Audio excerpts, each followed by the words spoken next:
3월 5일 주일입니다. 오늘 본문은 마태복음 17장 1절부터 13절입니다.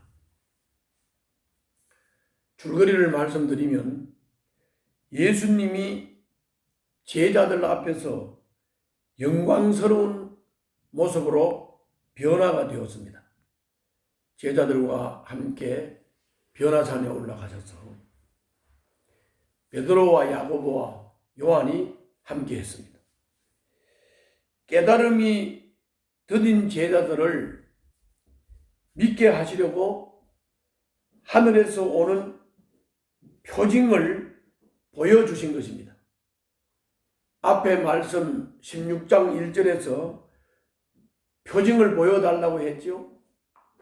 그러나 예수님은 요나의 표징밖에는 보여줄 표징이 없다고 말씀하시면서 예수님의 십자가 죽음과 부활이 표징이라고 사실은 말씀을 하신 것이고, 그거를 보고 믿으면 구원이지만은 그걸 보고 믿지 못하는 사람은 어떤 표징을 보여줘도 믿지 않는다.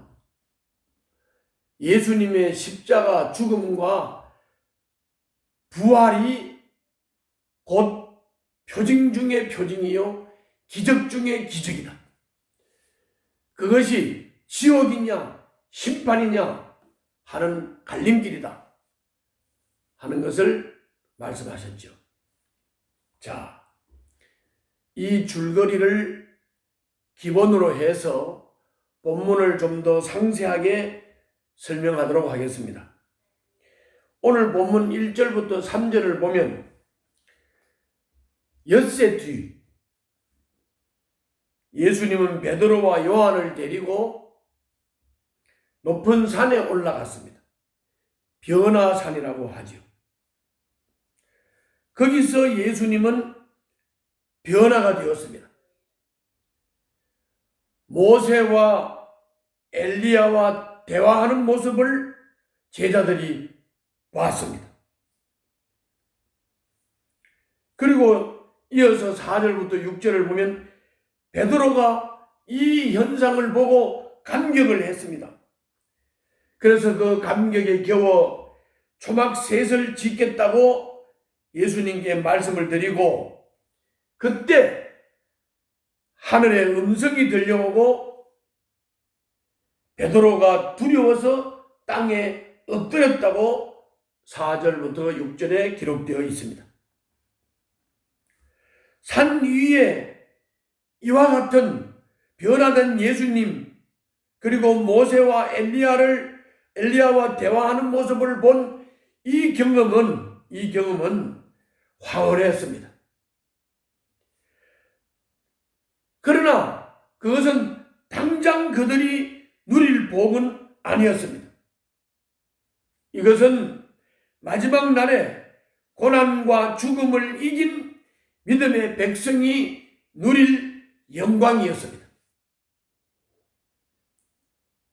이것은 마태복음 16장 27절부터 28절을 참조하시기를 바랍니다. 그리고 제자들은 몹시 두려워했습니다. 예수님께서 가까이 오셔서 그들에게 손을 대시고 일어나거라, 두려워하지 말아라 말씀하심으로 이제 정상을 회복하게 되었습니다. 이어서 9절부터 13절에서는 예수님과 제자들이 산에서 내려오시는데 예수님께서 제자들에게 강조를 하셨습니다. 이 변화산에서 있었던 이 일, 너희들이 본 이 체험을 아무에게도 말하지 말라, 이렇게 9절에서 말씀을 했습니다. 이때 제자들은 하나님의 예언이 기억이 된 겁니다.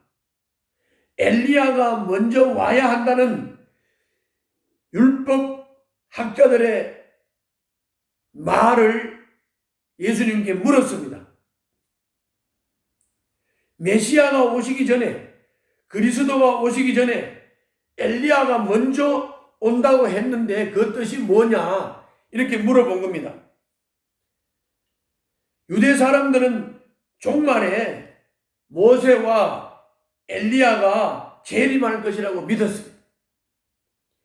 예수님은 이렇게 질문하는 제자들에게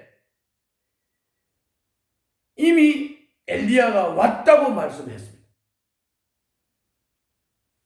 예수님이 이렇게 말씀하시자 제자들은 그 왔다는 엘리야, 다시 온다는 엘리야, 그 엘리야가 바로 세례자 요한인 것을 깨닫게 되었다고 11절부터 13절에서 말씀하고 있습니다.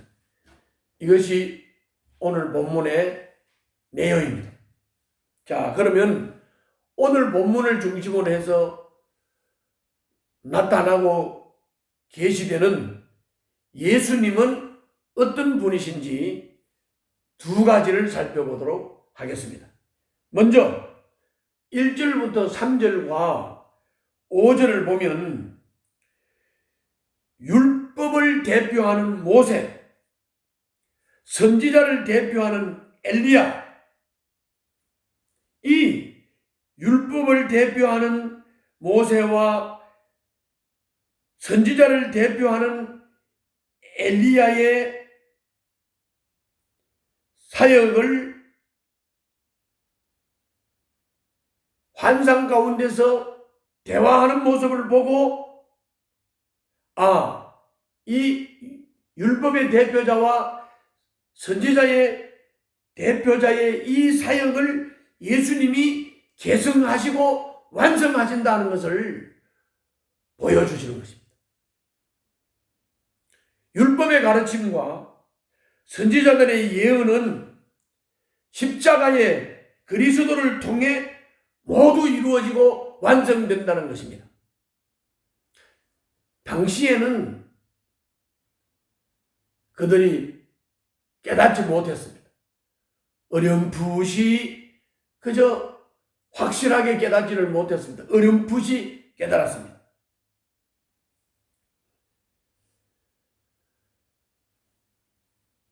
율법을 대표하는 모세, 선지자를 대표하는 엘리야, 예수님과 대화를 하면서 그 모세와 엘리야가 구름 가운데서 없어지고 예수님이 남고 이는 내 사랑하는 아들이다, 그 말을 들으라 하는 이 음성을 제자들이 들었는데 이것의 의미는 율법의 가르침과 선지자들의 예언이 십자가에서 그리스도가 이 율법과 선지자의 사역을 계승해서 십자가에서 그리스도가 완성한다는 겁니다. 완성한다. 여러분들과 내가 지금 성경을 읽을 때 변화산에서 제자들이 경험했던 것보다도 더 놀랍고 더 확실한 예수님의 참모습을 발견하게 될 것입니다. 말씀을 깨달을 때, 하나님의 말씀을 본문 중심으로 바로 깨달을 때 그 말씀을 통해서 우리들에게 확실하고 분명하게 계시되는 주님은 예수님이 율법의 가르침과 선지자의 예언을 계승해서 완성하시는 분이라고 하는 사실을 확실하고 분명하게 놀랍게 깨닫게 될 것입니다. 두 번째로는 4절과 12절입니다. 모세가 계명을 가지고 백성에게 내려갔습니다.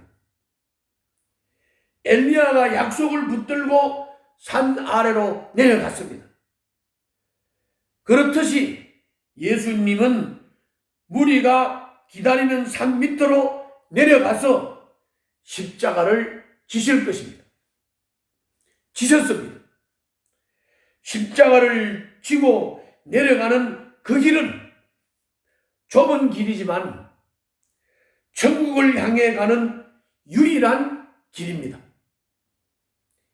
예배와 묵상의 감격으로만 끝내지 말고, 변화산의 감격으로만 끝내지 말고, 변화산에서 내려와서 십자가를 지셨던 예수님처럼 예배와 묵상의 감격으로만 끝내지 말고 그 감격을 삶의 순종으로 이어갈 수 있기를 바랍니다. 오늘도 승리하시기를 바랍니다. 기도하겠습니다. 편안한 묵상에 안주하지 않고 묵상이 삶이 되도록 힘써 실천하게 하여 주시옵소서. 예수님 이름으로 기도하옵나이다. 아멘.